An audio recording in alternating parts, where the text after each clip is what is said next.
Hello guys, hands on robotics কোর্সে তৃতীয় ক্লাসে আপনাদের স্বাগতম। আজকে আমরা শিখব আউটপুট মডিউল নিয়ে। এখানে আমরা দেখতে পাচ্ছি সবচেয়ে বেশি ব্যবহৃত কয়েকটা আউটপুট মডিউল। তো প্রথমটা হলো মোটর, এছাড়া তার সাথে মোটর ড্রাইভার, এলইডি, বাজার, এলসিডি, সার্ভো মোটর এবং রিলে। প্রথমে আমরা জানব মোটর নিয়ে। তো মোটরের অনেকগুলো ভেরিয়েন্ট আছে। প্রথমটা হচ্ছে প্লাস্টিক গিয়ার মোটর, এছাড়া মেটাল গিয়ার মোটর, আর একটা আছে গিয়ার মোটর যেটা অনেক পাওয়ারফুল। এছাড়া এটা আপনারা দেখছেন সেটা হচ্ছে ড্রোন মোটর। আর এর ছোটো সাইজের যেটা আছে এটা এটা হচ্ছে স্মল সাইজের ড্রোন মোটর। তো মোটরের মধ্যে এই মেটাল গিয়ার মোটরটা সবচেয়ে বেশি ব্যবহৃত হয়, কারণ এটার ক্ষেত্রে আমরা স্পিড কম বেশি করতে হবে, সেটা অ্যাকুরেটলি স্পিড কম বেশি করা যায়। যেটা প্লাস্টিক গিয়ারের ক্ষেত্রে যদি আমরা স্পিডটা কমাই, এক পর্যায়ে এমন চলে যায় যে মোটর আর চলতেছেই না। এখন আমরা মোটর ড্রাইভার সম্পর্কে জানবো। এখানে আপনারা তিনটা মোটর ড্রাইভার দেখছেন। প্রথমটা সেটা হচ্ছে সবচেয়ে বেশি ব্যবহার হয়ে থাকে। এটার মধ্যে দুইটা মোটর কানেকশন করে লাগাইতে পারবেন। দুই পাশে দুইটা আছে, একটা হচ্ছে মোটর 1, মোটর 2। আর এদিকে এখানে আরেকটা আছে যেটা তিনটা কানেকশন। এটার বাম পাশেরটা হলো মেইন ব্যাটারি থেকে আমরা পাওয়ার কানেকশন দিব, মাঝখানেরটা গ্রাউন্ড কানেকশন, আর তার ডান পাশেরটা আউটপুট হিসেবে 5 ভোল্ট সাপ্লাই দিবে, যেটা আমরা আর্ডিনোতে পাওয়ার দিব। হ্যাঁ, এই মোটর ড্রাইভারের ক্ষেত্রে অনেকগুলো ভেরিয়েন্টের হয়ে থাকে।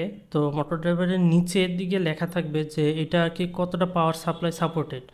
তো আমার কাছে যে ছবিটা আছে এটা 35 ভোল্টের সাপোর্টেড, আর এছাড়া 15 ভোল্ট আছে, আর 12 ভোল্টেরও আছে। এখানে আরেকটা মোটর ড্রাইভার আছে, এটাকে বলা হয় মোটর শিল্ড। এটা মূলত আর্ডিনোর উপরে বসানো থাকে। আর্ডিনোর উপরে বসানোর কারণে হয় কি যে সবগুলো পিন সে নিয়ে নেয়, যার ফলে কোনো কানেকশন বাকি থাকে না। তো এটা মূলত পুরোটাই এটা রিমোট কন্ট্রোল কার হিসেবে মূলত ব্যবহার হয়ে থাকে। এটার ক্ষেত্রে মোটরের 4টা কানেকশন আছে।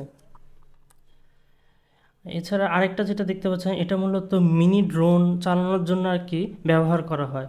আপনার পূর্বে যে মিনি ড্রোনের যে মোটরগুলো দেখেছিলাম এগুলোর জন্য এই মোটর ড্রাইভারটা ব্যবহার করা হয়। এই এলইডি মূলত আমরা ইন্ডিকেটর হিসেবে ব্যবহার করতে পারি। এছাড়া যে সেন্সরগুলো আছে, গ্যাস সেন্সর, ফায়ার সেন্সর, এগুলো যখন এগুলো ডিটেক্ট করতে পারবে তখন এই এলইডি সিগন্যাল দিবে। তো এলইডি আসলে আমরা সরাসরি আর্ডিনোর সাথে লাগাবো না, কারণ এর সাথে রেজিস্টার লাগাতে হবে। যদি আমরা সরাসরি আর্ডিনোর সাথে লাগাই, যদি 5 ভোল্টের চেয়েও বেশি পাওয়ার আসে, আর্ডিনো নষ্ট না হোক কিন্তু এলইডি নষ্ট হয়ে যাওয়ার পসিবিলিটি থাকে।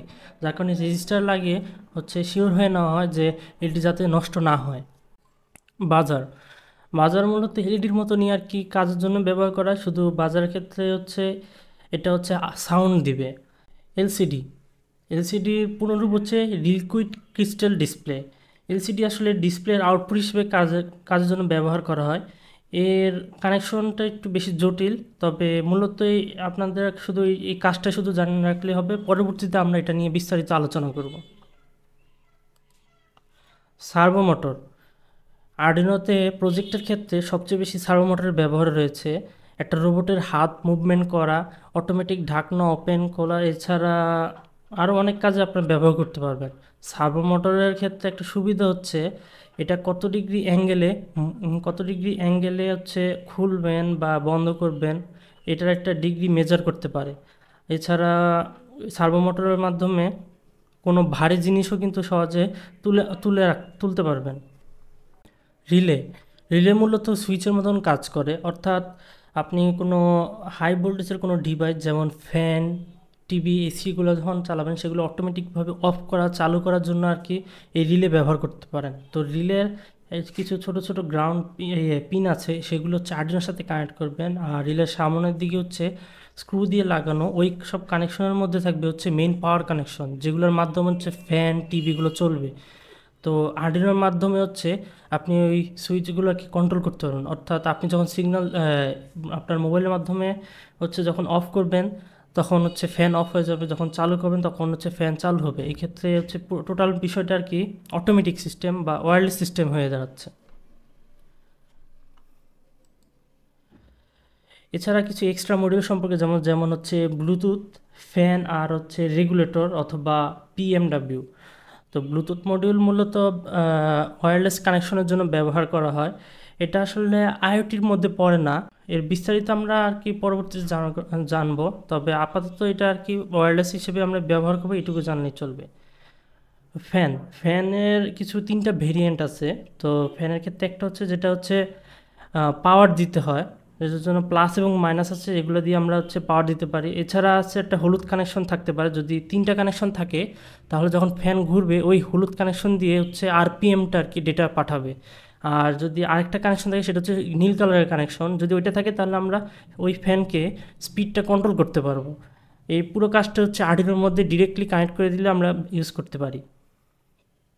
রেগুলেটর অথবা পিডব্লিউএম, রেগুলেটর মূলত অ্যানালগের সাথে আমরা কানেক্ট করে ইউজ করি। রেগুলেটরের মাধ্যমে আমরা কোনো কিছুর স্পিড কম বা বেশি করতে পারি।